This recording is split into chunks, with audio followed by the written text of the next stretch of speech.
Hello, guys. Hello, guys. This is your good friend Aaron Sawtelle here, and I want you to do my very first review. But I want the movie Halloween. It's that scary movie that had Michael Myers. In this movie, Michael Myers is a serial killer, and he follows Jimmy Lynn Curtis in Halloween night while building up suspense and lots of other stuff. Well, I really liked that movie. I mean, everyone was really scared when that movie came out. It was the very first Halloween movie that kept people on the edge of their seats, and the sequels that came on weren't really that good. I mean, they were really bad. I mean, all cinematic bad. But there is one movie that is so best that it's the best Halloween, the best Halloween film of the last 40 years. You know what I'm talking about. I'm talking, of course, about this movie right here, Trick or Treat, the one that had the most people always satisfied. As it says, is the winner of the Audience Choice Award in the Screen Fest Festival. I'm really surprised about that. People say that it's the best horror anthology in the years to come. Well, this year is a creepy comic celebration of the scariest night of the year from producer Brian Singer, you know him as the director of the X-Men and Superman Returns. Now, how do I describe how this movie? Well, wait, because I have Brian Singer and also writer into Michael Donfrey, who is the co-scripter of X-Men 2 and Superman Returns as well. Now, this year is almost like the Creep Show series and the Tales of the Crypt series, and I have to put that it approaches into new depths of 4 different stories set on the same Halloween night. It's kind of like that in a way. And you know about that, it's kind of the same thing. It's almost like the Tales of the Crypt and Creep Show, only it takes new edges and new tones, all in 5 different stories. I'm really keen about that. Actually, I'm not. As you know, there's only 5 different stories. The first one, as your main level, is the opening of the movie that takes place at what's happening here. There is a couple, a man and a woman. The girl's name is Emma, played by Leslie Bibb. And she has a holiday-obsessed husband named Henry, played by Tom Pennykin or something. And they set up numerous scarecrows for Halloween on their yard. After returning to a Halloween party, Emma tries to blow out jack-o'-lantern, but Henry tells her not to blow it out because it gets into tradition.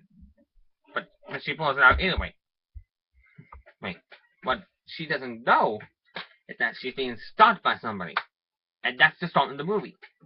The other ones, they're really all a great mix to me. This is really all...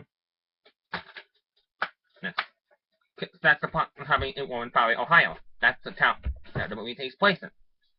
The first story is that Emma, as she blows out a jack-o'-lantern in front of her home, despite the log of husband Harry. Soon she has a tragic surprise.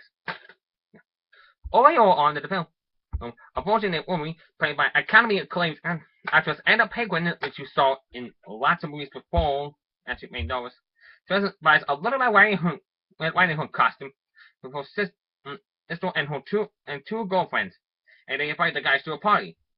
Meanwhile, the glutton Charlie destroys many jack-o'-lanterns on the street. This is the same part I'm watching on IMDb right now. When he sees the house of high school principal Steven, played by Dylan Baker.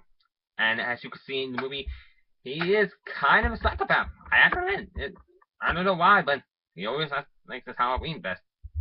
Hopefully, matches it. Then said, the boys discovers how much that the man respects the dead and the traditions of Halloween. Meanwhile, there are 4 angels on this. And let me tell you, one of them was played by Charlotte Byron, which you will later see in Baby Daddy or something. I know you guys are all huge fans of him, and let me tell you, that's really good for you to know. Yeah.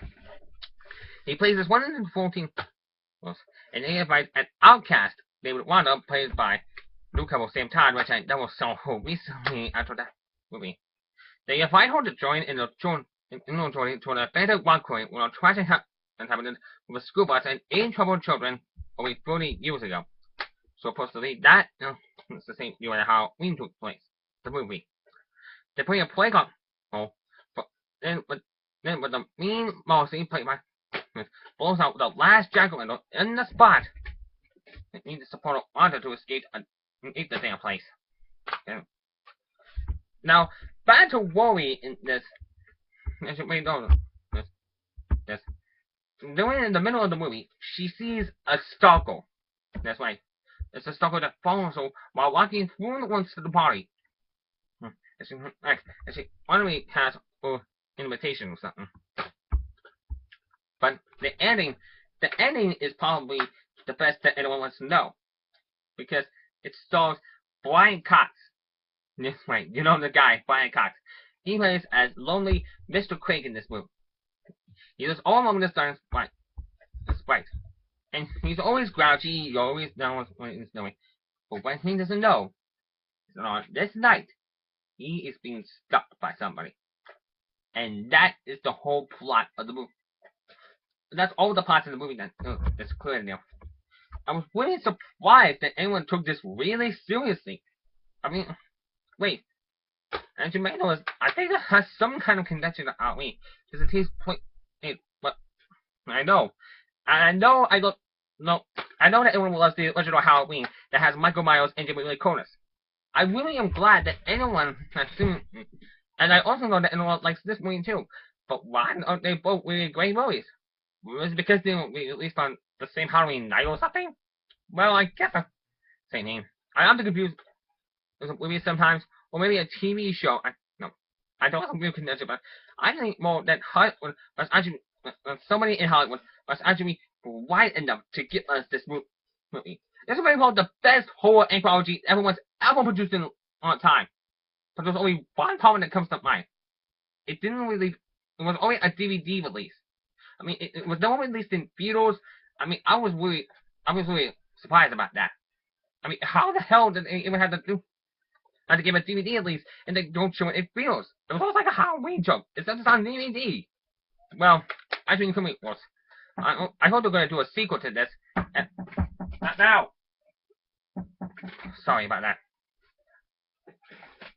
Well, it could be worse. I hope there's a sequel coming out soon. Besides, it's going to be just like this, Right, maybe they're going to take the same Halloween original route and make it more sense. But with that said, it's really good. So, I recommend this movie to anybody out there who wants to see a good with Dylan Bagel, Leslie Bibb, Anna Penguin, and Brian Cox. You won't be disappointed. It's going to be a best film. I am Sawtelle. I hope you want to watch more of my videos. I'll see you next time.